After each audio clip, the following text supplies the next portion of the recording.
to go. Jump Third over time was a charm. Third time was the charm. That's what she said.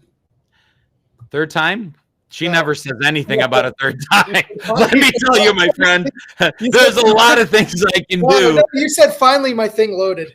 Oh, I thought you meant because she said third time was a charm. I'm like, maybe third time in a month. So I was just going to say second times, but maybe in your 20s, second time, maybe third time, but now no. Yeah, no. There's recovery time there. A little bit. And by recovery time is measured in days. Days, not hours or minutes. Which chat do we jump into? Is it public chat or studio chat? It's public chat, right? Studio chat. There it is. Wirehead, JTR, our serial killer. Geo Conjay. Good to see y'all. Everybody jump on in. Let's go. Getting ready for another episode of the Three View Mirror. Let's give everybody a moment to join in. How are you, my friends? You ready for the holiday season now that it is upon us? No. No? Do I look orange? I am. No, actually, you look on the yellow side a little to me. No, really, I did not mean that to be like he's yellow, better? like. Still yellow? Nah, I think that's better. Right, you look okay right there. Yeah. Yeah, you were. Yeah. How are you, Kristen? Hello, Jim of all trades. Welcome in. More than 3 hours, see your doctor. We're talking recovery time, not resilience, Wirehead. Depression talk. How are you, my friend? Good to see you coming on board. Second most watched channel, exceeding. I lost that one. Howdy, John. You were my second most watched channel, exceeding to YouTube. I'll take that. Kevin Perez in the house. Sup, the trashed Panada, a.k.a. Raccoon Story, was my town. I have no idea what that means. The raccoon that broke into the liquor store and got drunk, smashed all the bottles, missed it. and then they came in the morning and he was passed out in the bathroom drunk. No, I missed that. Yep. I'm going to have to look that one up. Who said that? Life on Wheels is here, ready to go. JTR said, watch 2 of the best Christmas movies already, Die Hard and Lethal Weapon. Both featured I'm all about it. I haven't seen Die Hard yet. Gremlins is in the tank already. I got a lot to go. Also Rambo. Rambo's got to be on your Christmas movie list as well. I've never seen Rambo. Oh, you've never seen First Blood? No. Did you see where Bruce Willis on his roast that said he wanted to clear it up once and for all that it wasn't a Christmas movie? Yeah, and I wrote entitled to his opinion. That clears up nothing because you know why? The people that wrote Die Hard actually wrote the script and the screenplay say it is. So who are you going to believe? The guy that played pretend or the guys that wrote the story? And I love Bruce Willis. I wrote that today. I said, I can't believe I'm going to have to respectfully disagree with you, Bruce Willis. I mean, they're playing Christmas in Hollis at the beginning of the movie. So not only that, the ho ho ho, the Christmas party, the fact that he wouldn't even be there if it wasn't Christmas. It's Christmas. It is. There's no two ways about it. And again, I think he did it tongue in cheek, but the people that wrote the story say, yeah, Wirehead's right there. The writer said it is, so that's that. Yeah, is what it is.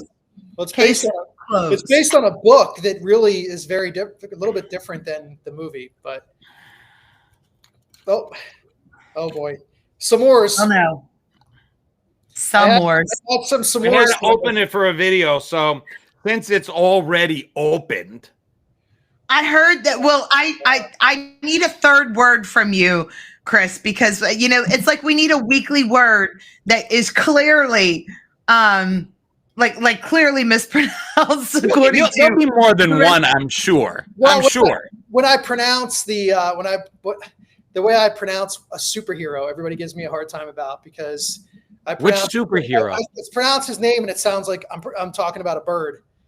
So, the Incredible Hulk. You're saying Hawk? Yeah. You can't say Hulk? No. The Incredible Hulk. That's what he is. He's the Incredible Hulk. Why? Why do you do that? You can say Hulk. It's where I grew up. Like, we just have this. So you can't say it? It sounds weird to say Hulk. Like, I have to think about saying Hulk. Like, I've got to like, my brain's got to fire to my mouth instead of just saying the Incredible Hulk. Cheers. Ooh. Yes, that's a Point Break shirt, Scott. Utah, get me too. All right. I'm about to Let's sneeze. get to the intro first and foremost. We've got a whopping 26 people in here. Hit the like button, smash the like button, get some friends on the phone, share it, send it out. AA is for quitters. Thank you, Boozy. Do what you got to do, but let's shoot to get 100 people in the virtually live studio audience and see what we can do today. So reach out and touch someone.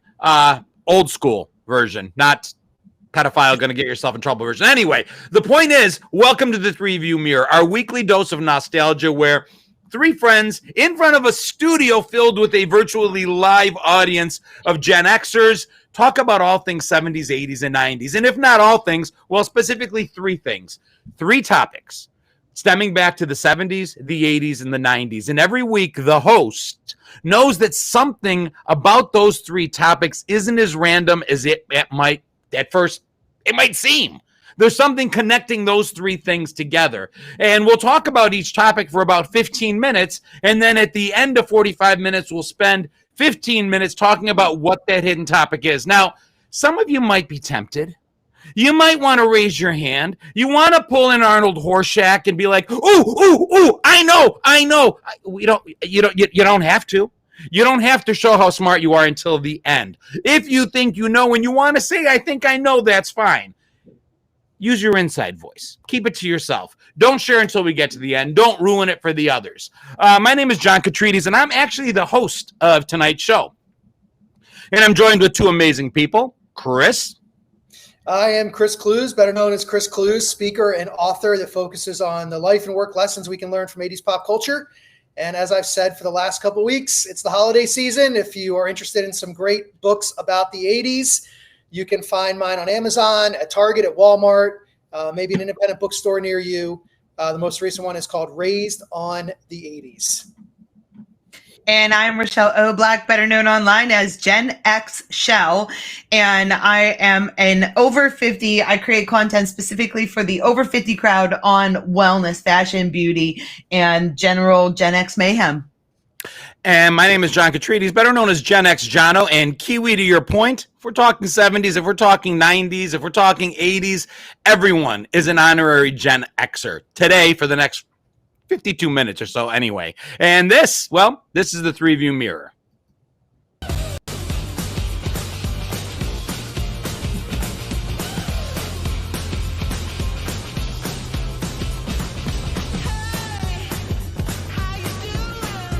Heads.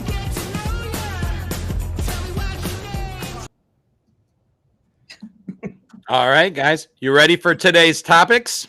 I am. Does anybody want to type? I'll type. Okay, today's topics are Grease, not the country, but the movie that taught us that 35-year-olds can actually pretend to be teenagers in high school. Mm-hmm. The second topic is, shall we play a game? Movie War Games that taught us that thermonuclear war could be a game worth playing. And then finally, Christmas animated holiday specials. Awesome. Hey, Linda, you missed the pour, but tonight is sponsored by a little MD 2020. Cheers. Grab them, drink it, open them if you got them. And today's topics, one more time, are Grease, War Games, and Christmas animated holiday specials. What do you guys think? And they're right in the Love Your it. teeth in doing talk about? Awesome. We've Love it. seen Grease. Oh, Been yeah. a long time, but saw it. Okay. We've seen War Games. Just saw it 2 weeks A ago. long time ago. And we've all seen animated holiday specials, right? Oh, yeah.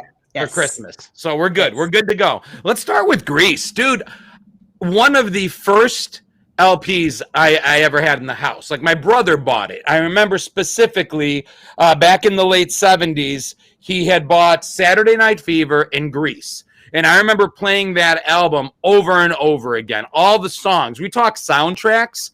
Grease might have been the first movie with like a soundtrack that dominated. for the Mhm. movie, and it was a musical. It was a music and a musical. It fit the parameters, the description of a musical, and I thought it was awesome.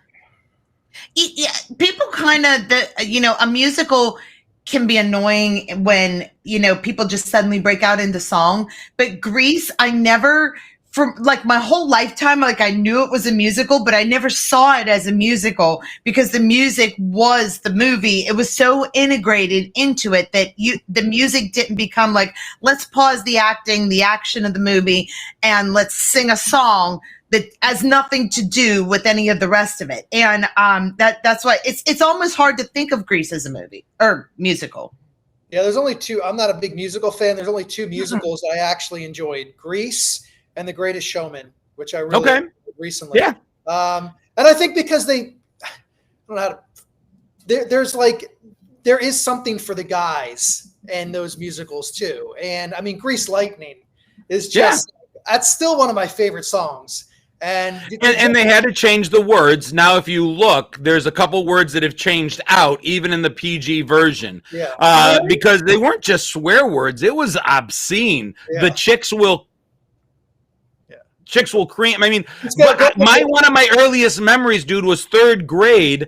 I brought the album into school, and my little girlfriend Lisa Perenni and I, during recess, we would dance to Grease Lightning, and the teachers were like, "All right, it's no big deal." And at the time, I remember knowing that shit was in there. I knew that word was in there, but that was really the only bad word. The rest flew over my head. I didn't realize all the sexual innuendo that was going on. I don't know that because I never watched it for that purpose as an adult.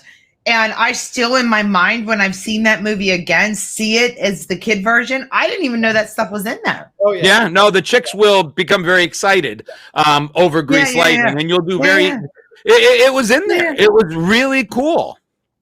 And it had that adult section to it. And we talk about this all the time. I mean, everybody in that movie looked like they were 40. And they were supposed to be in high school. Yeah. Well, yeah.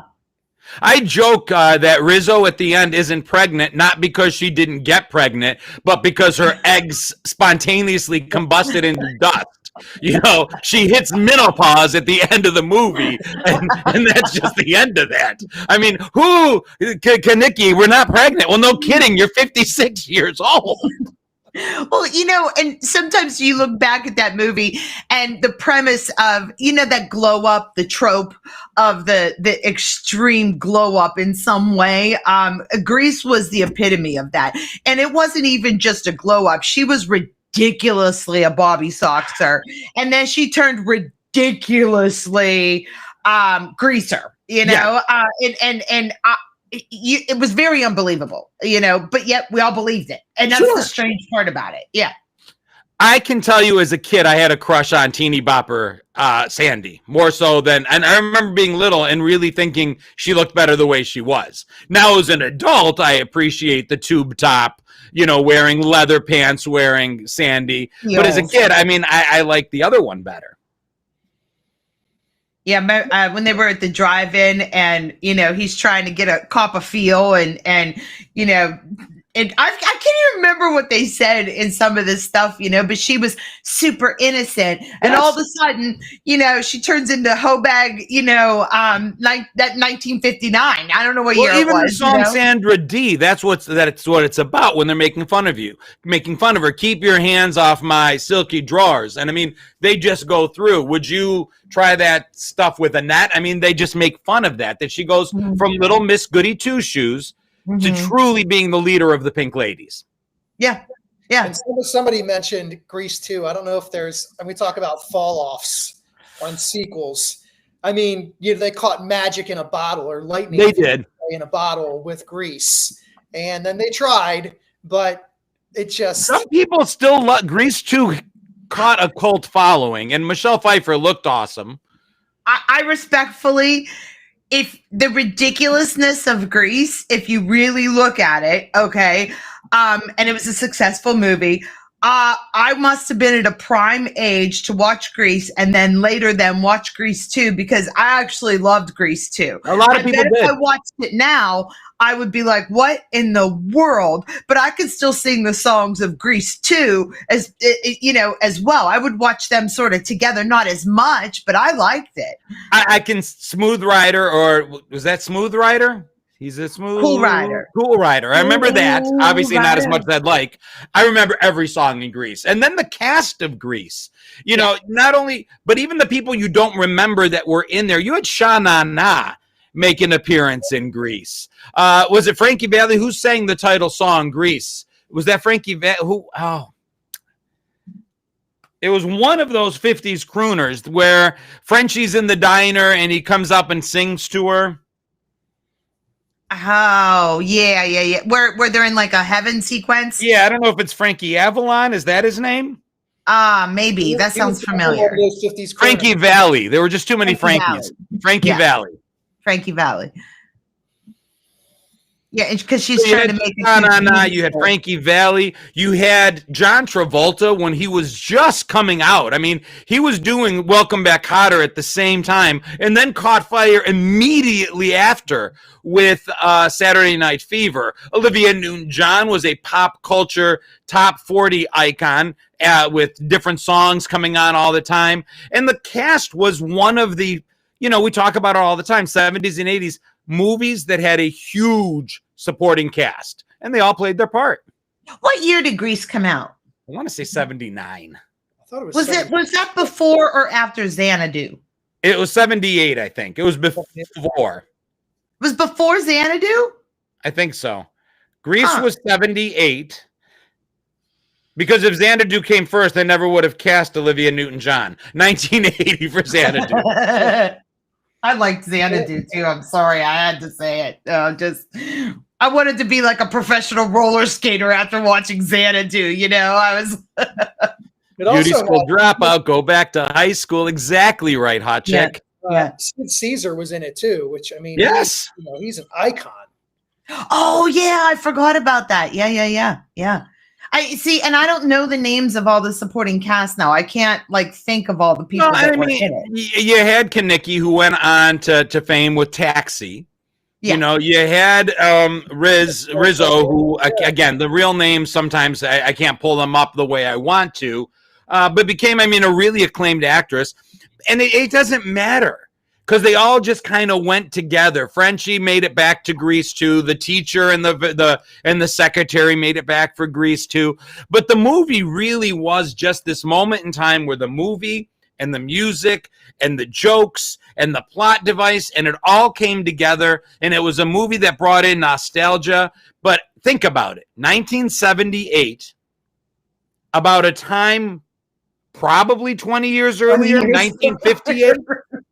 So if we made a movie today to evoke the nostalgia that was Grease, it would be 2000. Shut up. 2005. 2005?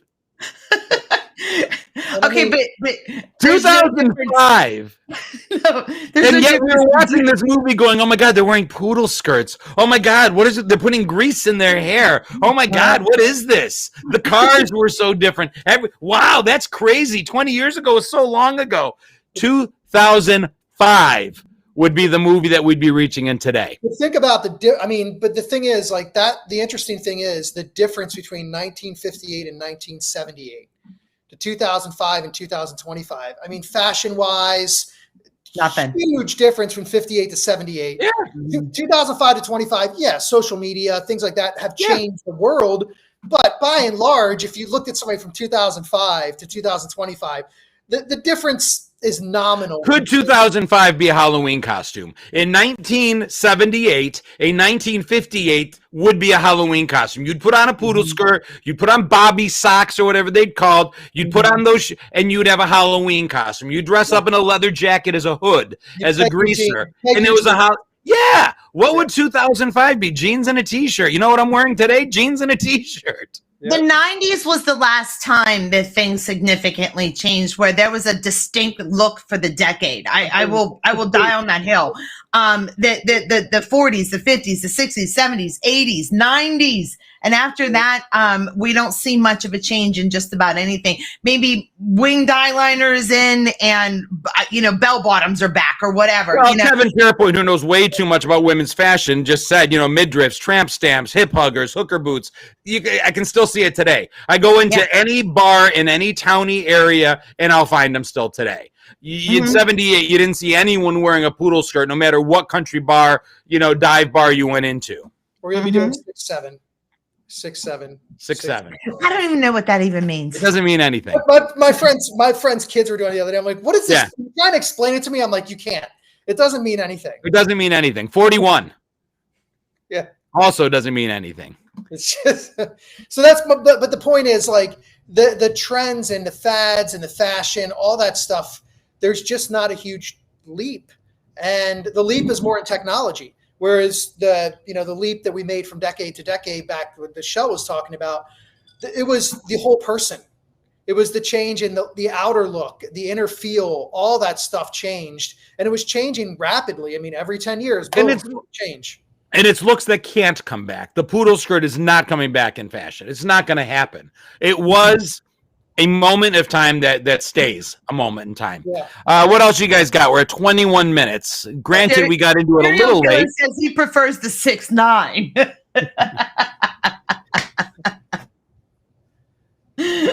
Oh, it's funny. Anyway, I got nothing. It's a good I topic. still remember the lines. No hiney biting. I loved we all learned as little kids how to do the hand jive. It all came from that movie, and it stuck with us. And Scott and a couple other people said the end scene seemed a little weird. The rest of the movie, if you take out the fact that they would suddenly burst into song, it stayed pretty normal. This is normal life. And then the end, the car takes off and flies into the clouds. And many people say that they drowned on the beach at the beginning of the movie, and everything else was just, this is a fan fiction story. It's a conspiracy theory that when they're splashing around at the beginning of the movie and they're together, they die, they drown. And then the rest of it is just purgatory as they get into heaven at the end of the movie. So a little bit of weirdness there to close us out. I mean, for the closeout Grease, for me, it's about the soundtrack and how we always talk about movie soundtracks and how we don't really have those anymore, and how good the soundtrack was. And I mean, there were so many that came after as well, but that's the big thing that I take away from Grease is just a great soundtrack. Awesome songs. All right. Talked about Grease. That was our first topic. Second topic was another moment in time movie, right? That was really relevant in the moment that it started. And Chris, you talked about technological changes. This movie came along 6-7 years later. Mid 80s, completely changed everything in terms of what was possible, what we imagined, what we were living in the world. Global thermonuclear war, at least in my mind as a young kid, was a real possibility. It was something that the day after told me absolutely could happen. Mm-hmm. And this movie threw it right in our faces and said, if we don't stop the road we're going down, here it is. I love this movie on a million different levels. What did you guys think? I do remember seeing it, but I'll have very little to say here because other than I can picture how this, shall we play a game? You know, I can picture it in my mind, how it was said, but I don't remember. I remember the general premise and that's about it. I remember the boy. I can't think of who he was. Matthew Broderick. Is that who it was? Yeah, Ferris Bueller, Ali Sheedy played his girlfriend. So powerful cast. See, and in my brain, they weren't Matthew Broderick and Ali Sheedy then. You know, I didn't see them. It was 82. I said mid-80s. I think 82 or 83. 80, I think it was 83. 83. So, yeah, mid-80s, 83. It was in that era. I would have been 10. It wouldn't have been a favorite movie. I wouldn't have had a reason to go back and see it. No, I've seen it. So that's about all I got on it other than the idea. The premise of the plot line, real quickly. You got a hacker kid. He just finds a way. He wants to hack into like a big government. He wants to play the games. He wants to find these strategic games that are just the coolest thing in the world. And he hacks in and finds a program written by a doctor, a professor, a scientist whose son had died. And this AI program starts playing with him this game of global thermonuclear war, and at one point seemingly takes over both the United States and the USSR stockpile of nuclear weapons and nearly starts World War III. Yeah, I remember that. I do remember that. I love it. I love this movie on so many levels, and I find it fascinating that at that time, 83, 84, we had War Games and Terminator both really talking about AI, which is such a huge topic in 2025. But this is going on 42 years ago, and you have a movie that's focused on artificial intelligence. That's exactly what the computer was. Basically, it was AI. And then the following year, you had Terminator, which was AI and on a different, different level. So I mean, I love this movie. I just watched it again a couple weeks ago. I'm a huge fan. Joshua was the kid, or Joshua was the program. He was a 6-year-old kid that died. His son died, and the scientist just got away from society and had a house on an island, and he built this program and didn't realize what it was capable of. It started to think for itself. Sound familiar? And that's where it unfolds. I will tell you, when I watched it, my buddies and I wanted to get a modem after we saw that, because we wanted to be able to break into like Toys R Us and see if we could get some of the toys out of inventory. Well, and then Jabouzi says that, tic-tac-toe, no one can win. He has to teach the game that it's a no-win scenario. So he has them playing tic-tac-toe. And you see the computer go through a million scenarios of tic-tac-toe, which if you know how to play tic-tac-toe, if you grew up with, I don't know, Merlin, and you played tic-tac-toe enough, as long as you start in a corner and know how to play, you're never going to win or lose. And that was the whole point. They learned that it was a no-win scenario, and then the computer ends famously by saying, the only winning move is not to play. How about a game of chess instead? Incredible. I mean, incredible premise. AI was just imagined. And then to your point, Chris, we got Terminator bringing in Skynet right after. And not long after, within a decade, you've got The Matrix taking it to the next level. We've been warned over and over and over again. iRobot, this is not going to end well. And I just saw a video the other day. You see that robot running now? Oh, yeah. Dude, it looks like a man in a costume. The big thing they always said about robots is they couldn't really mimic human motion. They can barely stand, let alone walk. This thing's running back and forth. We're done. Yeah. But I mean, if you want to see a scary one with the robots, there's one, it was in China, and somebody like reached out to touch it, and it had like a leather jacket on, and it got mad and wanted to fight him, and stepped up to him like this and was like ready to go. And it looks like a real person. It's freaky. It's only like 10 seconds if you look it up, but that's where we are. And they were warning us, to John's point. Ex Machina, that came out in like 2014. So many. So the Bionic Woman, Lindsay Wagner, the Bionic Woman, had an episode. I remember seeing it as a kid. She's trying to stop this computer, and it's creepy, and it just keeps coming back again and again and again. And this movie eloquently did it. It's not an overbearing threat. It doesn't have a sense of evil. It has a sense of inevitability. Like, this is just the way it's going to play out. And it does a great job of it. And then the language, Chris, you and I, talk a lot about tropes on my end, and for you, pop culture and lines, and this has a ton of them. Shall we play a game? The Gen Zers see this and immediately think Saw. Yeah. When I'm at the conventions wearing this shirt, right. Yeah. he asks, "Do you want to play a game?" And I'm like, "Close, but no." Shall we? How about a game of chess instead? Those are things that come again and again and again and again. And I'll wear this shirt in a video, and immediately the comment section is global thermonuclear war. Yeah. How about a game of chess instead? People just come at me, boom, boom, boom, boom, right away. And it's one of those fun 80s movies. I mean, it was tackling a serious topic, but it did it with some fun as well. And I think for me, that's what I really miss about movies today. And it's why I really still enjoy Stranger Things, even season 5. I'm loving it.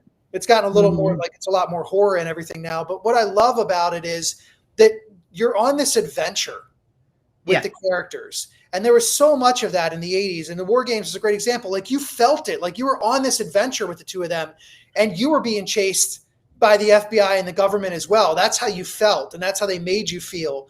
And I feel like we've kind of lost that, and that's why I think these 80s movies that we talk about, like War Games, it's exciting for me to talk about them because all of a sudden I'm like a 13-year-old kid again on my bike, like exploring and adventuring.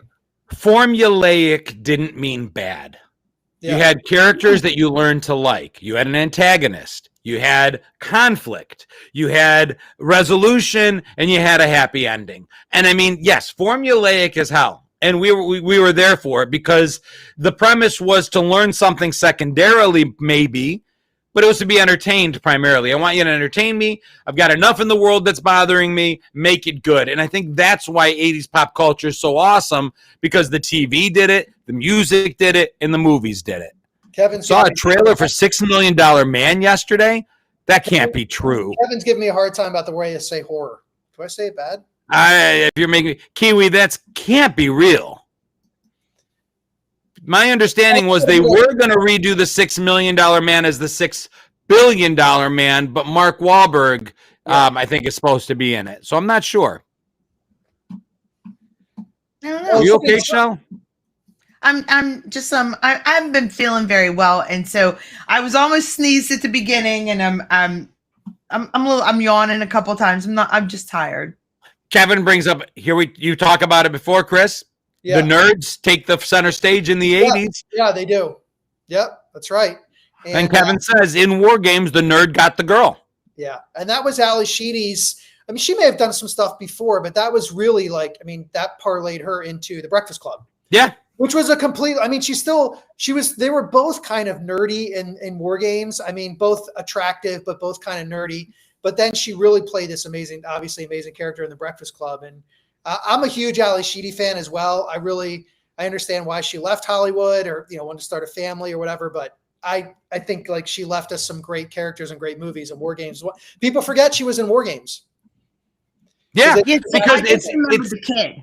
Yeah. How old was Matthew Broderick in that? I mean, because in my memory, it's pre-Ferris Bueller, so I'd say he was literally in his teens, probably 18, 19 years old. Yeah. That's what I was thinking because I remember. Now, see, and that's the thing. He's a boomer actor who always played Gen X characters.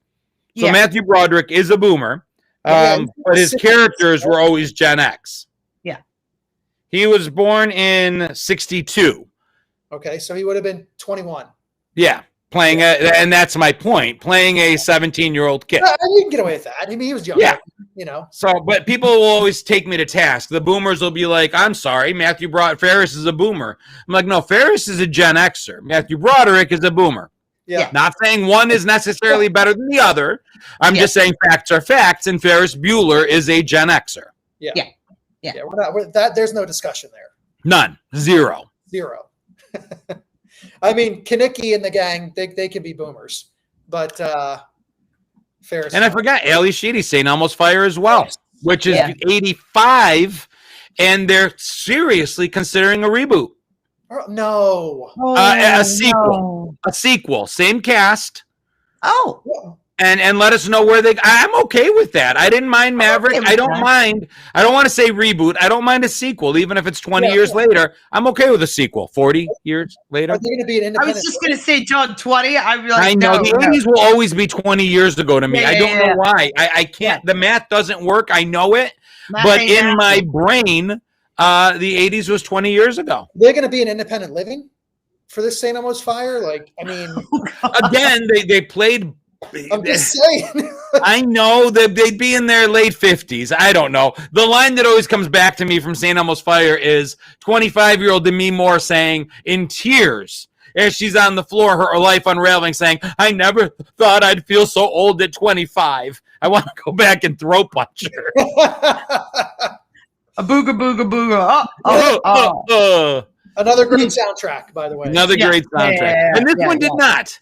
This one, the music was suspenseful and moved the storyline forward, but no real soundtrack to speak of. Yeah, I can't. Like I said, I can't really speak to it. No. Yeah. All right, so we're at 34 minutes. I'll call last call on War Games. Shall we play a game? This shirt is available, by the way, in my merch shop. It looks great in blue, white. Makes a great Christmas gift, available for shipping until December 15th. Still will be home in time for Christmas. Sorry. I think I think that War Games, it's one of those movies that if I was a high school teacher and they said, you got to have a list of 5 or 10 movies and it's going to be part of the curriculum, War Games would be one of them, because I do think it's still very relevant. Yeah. And even though they're going to be looking at the computers, like that mainframe computer was ridiculous. But it had a voice. It had a voice, but it was ridiculous. That was pretty cool. They would think that was like a server farm. It had a voice box. No, that's for one computer. It took up the whole room.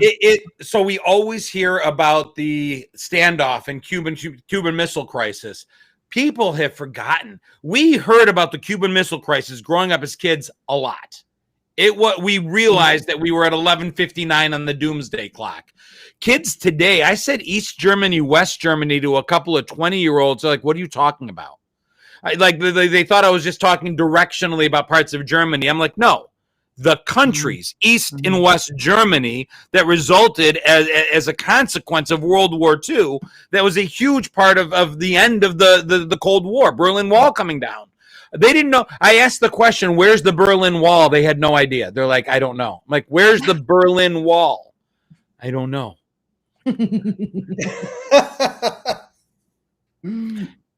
Yes, Project X, Chimps, another movie with Allie and Matthew. That's right. All right. 'Tis the season. We've talked about Grease. We've talked about War Games. Holiday Christmas animated specials. It doesn't even have to be animated so much, but it's the stuff we waited all year to watch on television, right? And I wore this shirt. Talk among yourselves for all of 3 seconds. Every time somebody says 'tis the season, I go right to Christmas Vacation. 'Tis the season to be merry. Well, that's my name. That's my game. And I was going to ask John specifically, did it have to be animated or could it have been like that? Clue, it would be animated, but knock yourself out. I don't remember too many non-animated holiday Christmas specials. I remember the Bob Hope Christmas specials. Oh, wait. I meant when you say animated, that to me was like puppetry, that kind of animated cartoons, animation. Could be any. Could be. Okay. I guess going into the late 90s, early 2000s, you can go to CGI or computer generated. It doesn't matter. It's just you're waiting. In the 70s, it would have been you on the floor, and all of a sudden you see a spinning logo with the word "special," and you knew something good was coming. Polar Express would be Polar Express is the most recent. Did they make anything since then? Polar Express isn't new. We're talking 20 years. I love it, but that's not new. That's become a tradition. Me and Cleo watch Polar Express every year. She loves it. My wife thinks it's creepy. She can't get over Tom Hanks being like 19% of the voices and the creepy faces. I love it. What's your favorite? I mean, tell us. That one too. I mean, Frosty, Baby. We already know how Shell feels about Baby New Year. Let's not revisit it. Wait, I got to say another unpopular opinion about Christmas specials too. My favorite absolutely was Rudolph. Like I could watch Rudolph and the Misfit Toys all day long. But I absolutely also did not like, get ready for it here, Frosty. I hated it. I never liked it even as a kid. I know I'm going to get some flack for that one. I could not stand that. I left the room whenever Frosty came on. So yeah, I'm going to take some. Go ahead, just put the Frosty. comments up now. I give Frosty credit for the most Generation X moment in television history, though. Okay, when he gets little Karen on the refrigerated train and is about to take her thousands of miles from home. Without adult supervision or permission. He asks, are you going to be okay? And she goes, I think so. As long as I'm home by dinner, I don't think my mother will mind. That moment to me was Gen X. She's crossing state lines, going to Alaska with a complete stranger that she met earlier that afternoon, mind you. And it's okay as long as she's home before the streetlights come on. Yeah, see, I know it's one of those movies that or shows that I just literally it got on my nerves. I didn't like his voice. Well, what did he always say? Hello or Happy whatever. birthday. Happy happy birthday. And I was like, what? Get out of here. I'll interrupt. The other thing with Frosty is, first of all, it taught you that if you find something of value and the original owner wants it, you're allowed to say no. And it's okay, because they wouldn't give the hat back to the magician. Yeah. Yeah, The Year Without a Santa Claus, that's one of my favorites. I love that one too. The Year Without a Santa Claus, Yeah. Santa Claus is Coming to Town. Yes. Those two I absolutely love. Yes. And I don't care. I love Nestor the Long-Eared Donkey. Sad, but I liked it. Sad. It's really sad. But I think I told you my opinion on that one too, right? Okay, Nestor yeah. the Bald-Eared For me, Donkey. it was Rudolph. I It was wanted The to Year say Without a Santa Claus because the Miser Brothers crushed it. It was Santa Claus is Coming to Town because that is like the original Marvel Universe origin story of Kris Kringle. yeah. I like the one about the little mice. 'Twas the Night Before Christmas. Oh yeah, Oh, I that did was With good the too. Christmas Yeah. clock, and I loved the little songs. Charlie Brown Christmas. Yeah. I like Charlie Brown Christmas. I like it. It's better than Linus sitting all day in a pumpkin patch, but it's still a little depressing. But I will say that Charlie Brown Christmas, no matter how you feel about Christianity or spirituality, or couldn't probably be made today. That one really went. You've got Linus quoting scripture, basically. It's that one's out there. Yeah. I'm disappointed though that like all of those are also not available unless you're like a subscriber now to like Apple TV and stuff. That bothers Yeah, they me. bought the Peanuts album. Yeah. Little Drummer Boy, I loved as a kid. Yeah. David Yeah. Bowie, I think it was David Bowie and Bing Crosby. Dude, it's amazing. Like, did the Little Drummer Boy. Like that is Yes. wild. It's amazing. And Bing Crosby didn't know who he was, the backstory on that. He goes, so do you sing? And David Bowie's like, a little. Hello. I do. I love duets like that. That's so cool. Two very different people. Yeah, I mean, I mean the cartoons. This is one of the things that like I loved about the movie Elf is at the beginning and a couple times in the movie they use the claymation.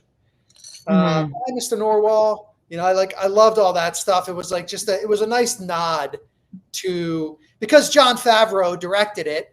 And he's a Gen X guy, and he kind of grew up on that. And I think it was just a nod to like, you know, all these shows originated between like 1965 and like 1970 something. They all Gen X grew up with them.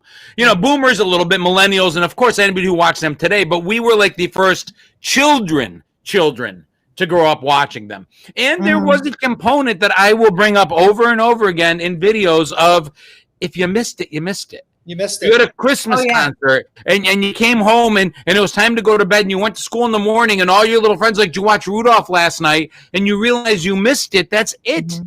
Yeah. You're done. Yeah. Yeah. Because No there was a reruns, no TV second guide chances. list. You planned your time around the TV guide like list of what show was going to be on what channel at what time and what day, and you were prepared for it to sit down, you know, in front of that big giant console TV to watch it. Totally. Maybe. And a lot of the times we weren't. A lot of the times that special thing was spinning and I didn't know what was coming up. And I'm like, oh my God, it's going to be something good. But there are times when we missed it anyway. We tried TV Guide being a thing. You know, you tried to keep up. And then there was there were two instances of ultimate evil.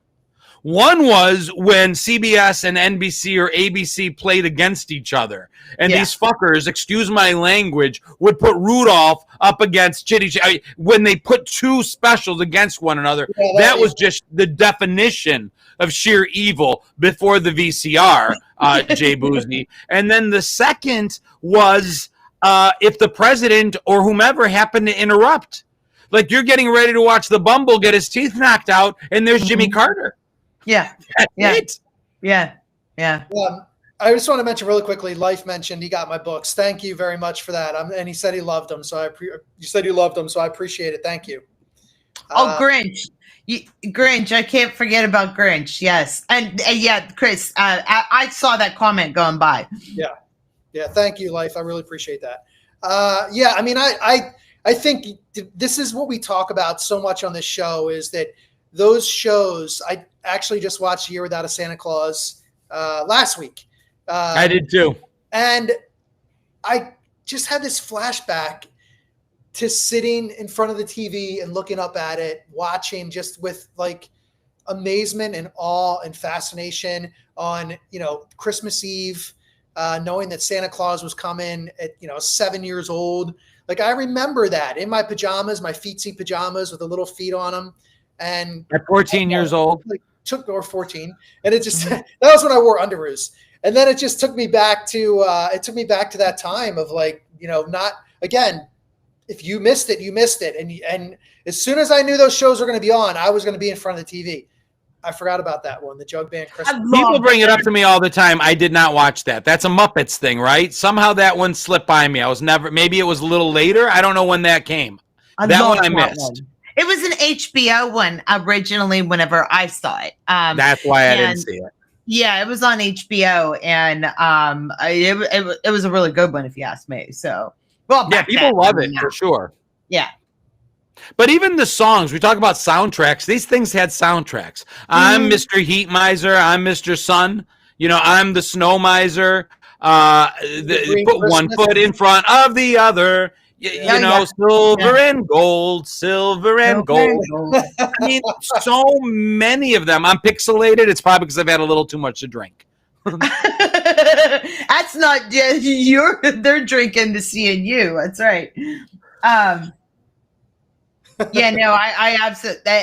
Even someone mentioned the Star Wars special, and I think somebody else said we shall not speak of such heresy. And it's Rankin Bass that we owe a huge thank you to for most of these.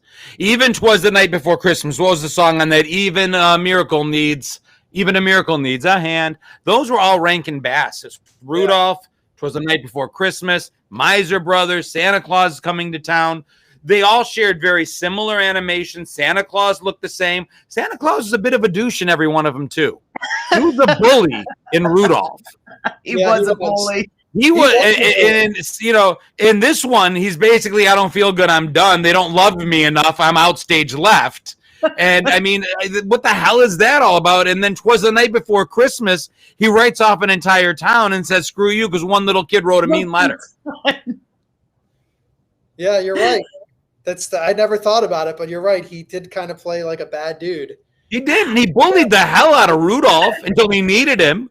Yeah, the lesson there is, if you're a little different, you're screwed, unless, of course, that difference becomes something they need. Yeah, then you become useful. I went to a company Christmas party here not too long ago, and Santa had this big, giant, like, green chair. It was all big and cozy. Mrs. Claus, what did Mrs. Claus have? What, like one of them, like, dining chairs from, like, a banquet. Like, she's sitting next to the other thing, like the I even made a comment about it. I'm like, why does Mrs. Claus get to sit? Yeah, so Santa was a douche, like you said. Yeah, he's a bit of a tool. Love me, or else. One we haven't mentioned is, and it was more modern, but he used the old school claymation to do it, was A Nightmare Before Christmas. Yes. And I've never actually seen it. I mean, the behind the scenes, there's the show on Netflix, The Movies That Made Us, and they have one where it's a Christmas one. And so they have Elf, and they have A Nightmare Before Christmas, and they have maybe Die Hard. I can't remember. But anyway, it's cool. Like they did it the way they used to do it. And that was not easy to do. No, at all. It takes forever. Yeah, it takes forever.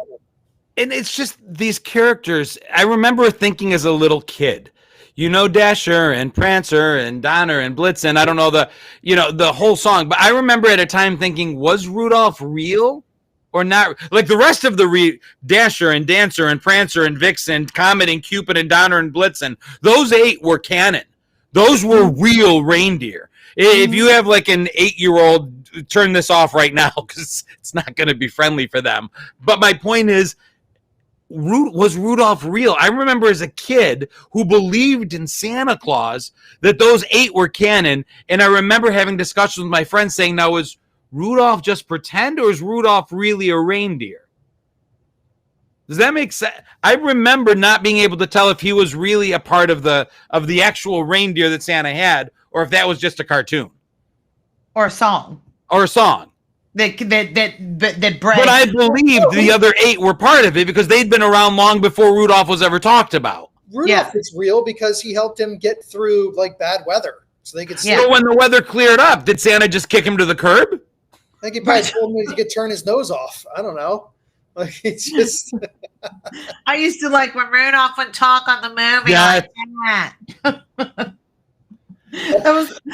JTR said he was infected. That's other reindeer. Yeah, I don't know. I really remember having that discussion. Like some kid, I remember what we were doing was we were creating, now the memory just woke up. I just unlocked a memory. We were making decorations for my 4th grade classroom. And I made the 8 reindeer and somebody tried to add a 9th. And I'm like, no, Rudolph's not real. Like, idiot. It's only these 8 that are real.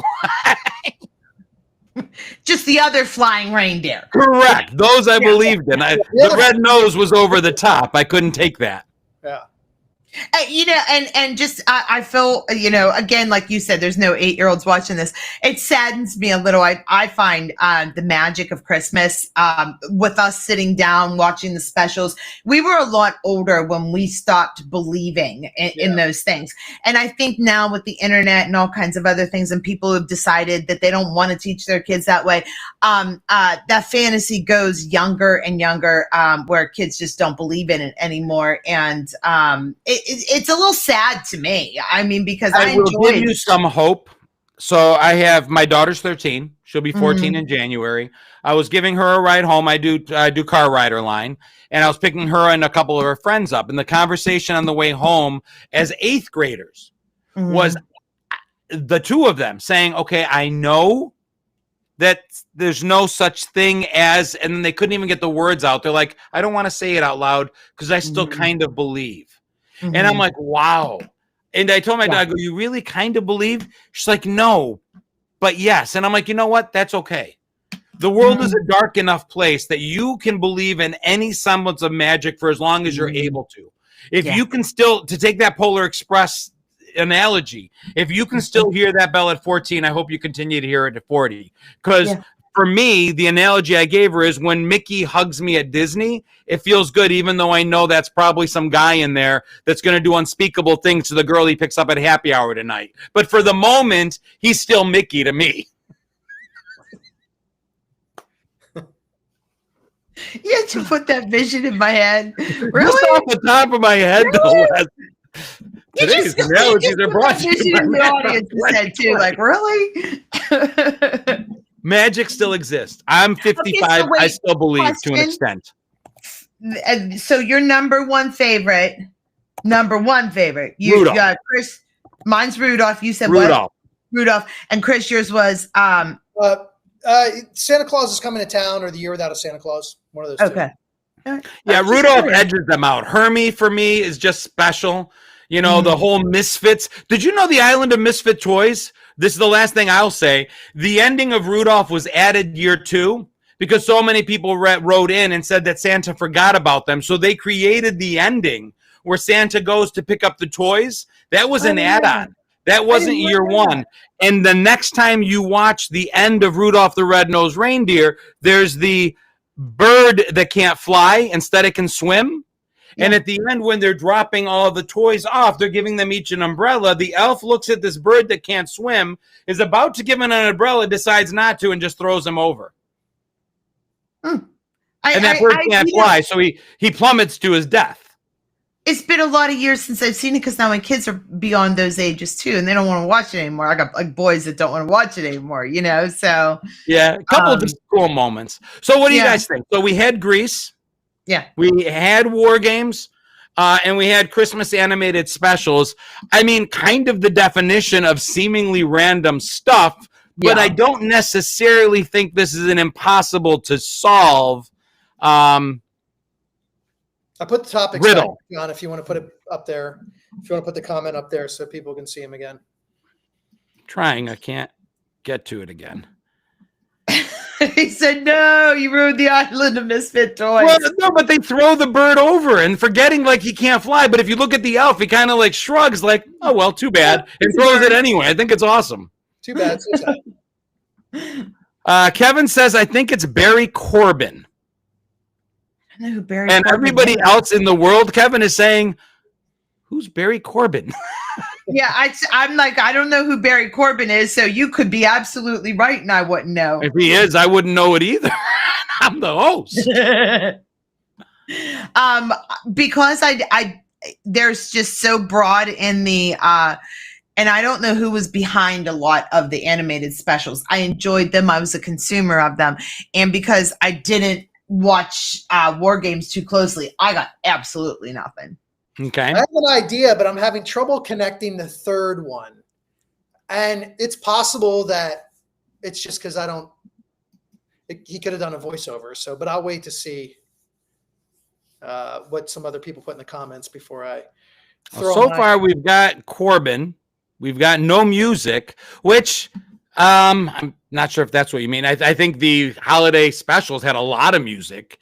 And Grease had a lot of music. So those two connect. They both had major soundtracks no matter what you're looking at. But yeah, not War Games. That would have connected if War Games was a better 80s version of what movies looked like when it came to a soundtrack. He was general in War Games and was urban cowboy with Travolta and voiced a few Christmas cartoons. Well, that's cool, but no. So like, I mean, if I'd used urban cowboy, then that might have done it. But I like it. Quark says no clue. I love it when there's no clue. I think Chris has got it. Chris's face is telling me he might have it. I think I do. I think I have 2/3. But I mean, my guess was John Travolta because he was in Grease. Yes. The director of War Games also directed Saturday Night Live with John Travolta. Okay. And then I was trying to find like maybe he voiced something in an animated Christmas special, but I really couldn't connect that one. Much as you guys will generally know, my connections are real simple. It's very direct. It's not 2 or 3 steps. So this is you were drinking Mad Dog watching all 3. All right, let's go to the media. Let's put it on live and let's do our reveal and see what we can get. Are you all ready? Yep. Yes. Hey, Eugene. That system probably contains a new data encryption algorithm. Montezuma, the king of the Aztecs, would drink 50 quarts of hot chocolate every day. Hi, I'm Eddie Deason, and I'm the secret connection on the 3-view mirror. Nice. Eddie Deason played Eugene in Grease, played the part in War Games, the kid who did not want to give up the back door. That did not come out right.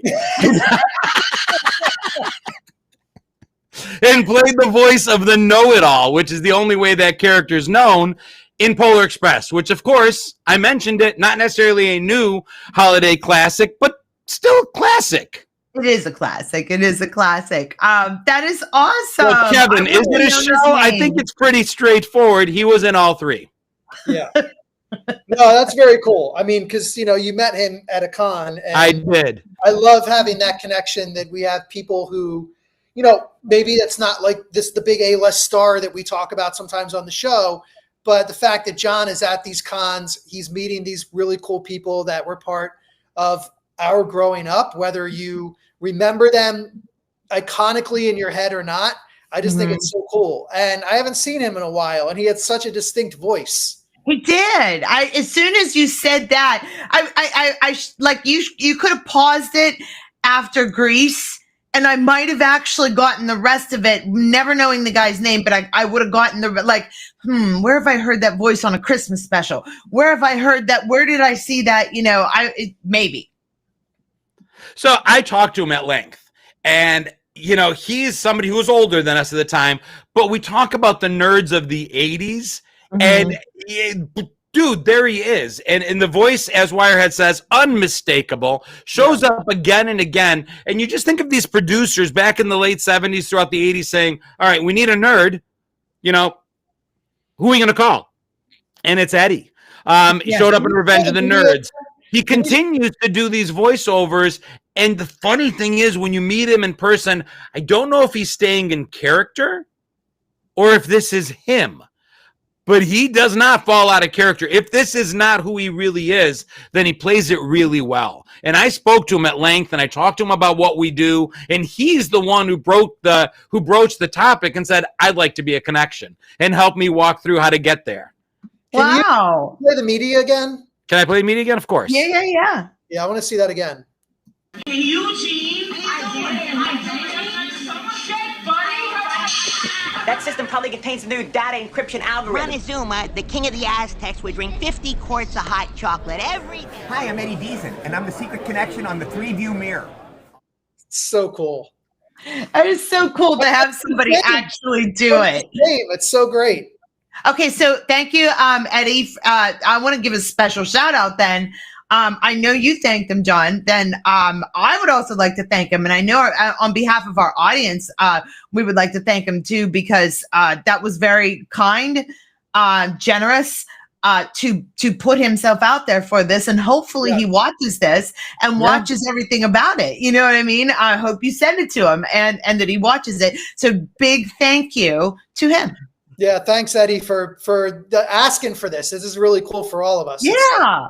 It's the concept that they're still pertinent, and we talk about it. The 3-view mirror isn't about looking behind us.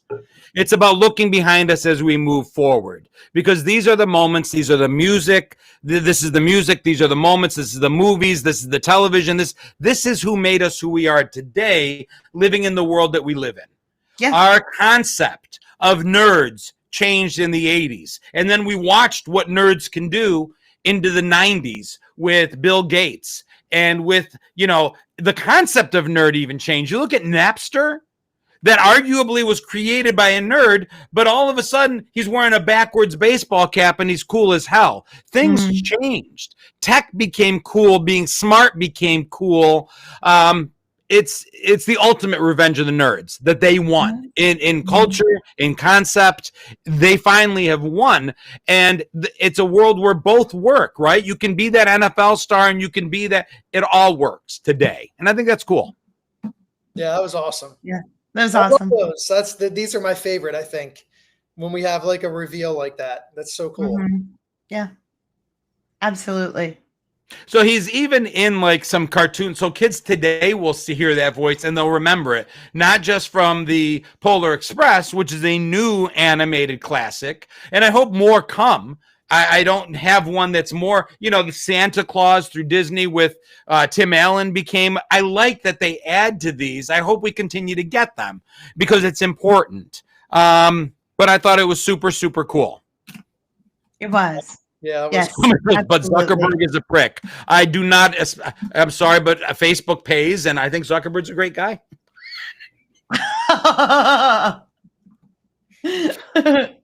Real genius. Yeah, different kinds of nerds. Booger. I love Can't Booger. Buy Me Love.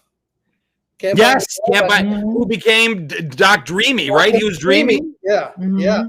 So the nerds win, or at the very least tie with the jocks in today's modern culture. After school, just one of the guys. I mean, go on and on and on. Yeah. So a couple more shows before Christmas, of course. But I wanted to make sure we had at least a little bit of it as we can move forward into the season. And that's mine. I hope everybody enjoyed it. Next week, right? You're next week. Yeah. On next week. Okay. I'll have to keep It'll that. be December 22nd. And I can assure you it will be holiday themed. Nice. Yes. I love it. Yes. All right, Absolutely. guys. I had a lot of fun putting this together. I loved the topics. I'm going to go take a nap. Thank you, John. It was wonderful. That was awesome. All right, that's all I got. I love you guys. We'll see you again next week. Decent amount of views. Let's get more next week. See what we can do. Invite a friend. Invite a friend, and we'll talk to you all soon. Peace. All right. See ya. I'm hit it. And it's just okay.